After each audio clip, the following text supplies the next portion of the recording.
clearly it will have an impact. The main mechanism we see as the way that will feed through will be in the increased cost of growing or procuring hay in particular.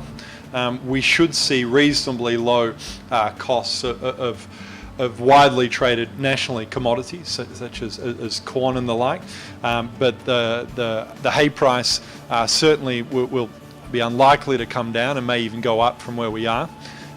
That will reduce margins below where we thought they'd be, but it's still our expectation that for most California producers there will be positive margins this year. Despite that, it will crimp growth beyond what we'd see, no question about that.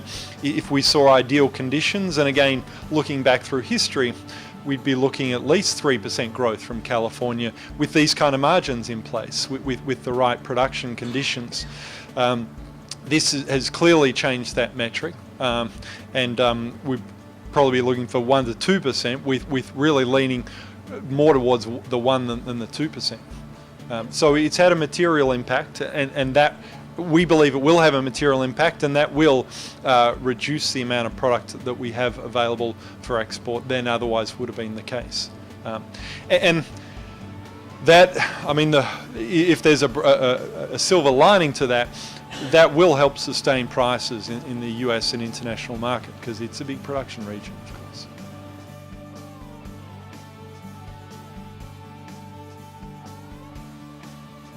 Absolutely, and that's one it was remiss of me not to mention, is that's having an impact already, and we're hearing more and more of our producers talking about, well, you know, the market looks great, the margins are great, but I just can't get hold of the heifers at the moment, and I've culled heavier than I probably should have because we didn't think it was going to be this good. So that's also going to be another material constraint in the US market, no question.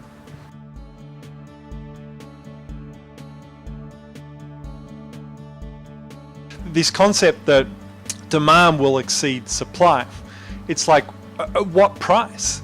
And I think the market for Porsches is a really good example. Now, do we all want a Porsche?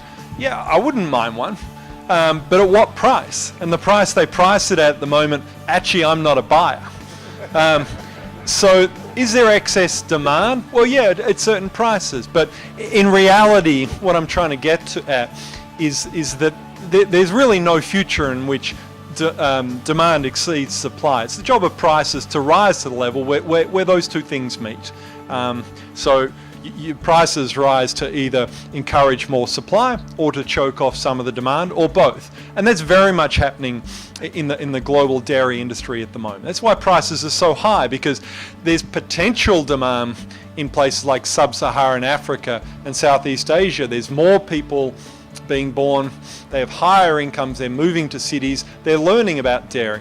That's potential demand, because they'll only buy it at a certain price, because they're still relatively poor, and if you double the price on them, they'll decide actually they don't need it quite as much as they thought. So I think the better way to probably express their point, if I can speak on their behalf, they'll probably meaning that there's going to be a high price outlook, because we'll struggle to meet the potential demand for the world's for milk for the world, and that I agree with. And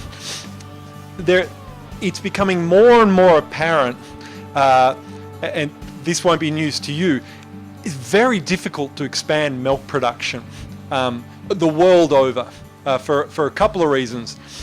In advanced economies like here or Europe and New Zealand, the environmental regulations are getting more and more onerous, pushing up the costs or just constraining us from expanding.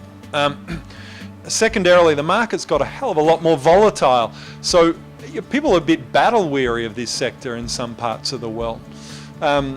So we're in most places that we bank producers around the world, in the advanced world, they're not talking about massive investment in this sector.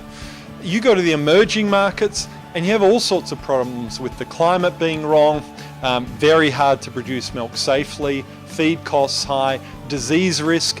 Most places where dairy is growing, foot and mouth disease is endemic, so it's very hard to grow it there.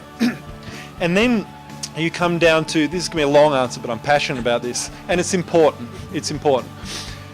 If you talk about where are the major food bowls of the world, where we expect more food production for the next 10 years, pretty quickly you throw up places like Brazil, Argentina, parts of Africa, Ukraine, Belarus.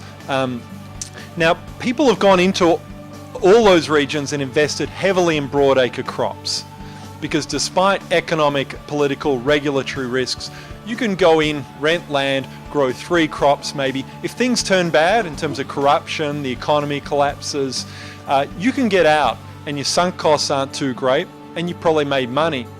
Now, if you want to go into Ukraine, Belarus and Russia and set up a dairy farm, look at you, 3 years after you've been there, you're still in setting up mode. You've got enormous sunk costs. And if someone turns up from the local council and says, we want to build a road through your farm unless we can come to some kind of arrangement here, and you want to get out, all your costs are sunk. So as a result of that, these regions, and we had a slide we used in a conference a couple of weeks ago, all these regions have seen 5-10% compound average growth in grain production in the last 7 to 8 years. Very little, if any, growth in dairy production. So it is proving very difficult to expand dairy production. I am very passionate about the fact that our ability to expand milk will be the main constraining factor on our ability to expand consumption, and that will tend towards a high price level going forward.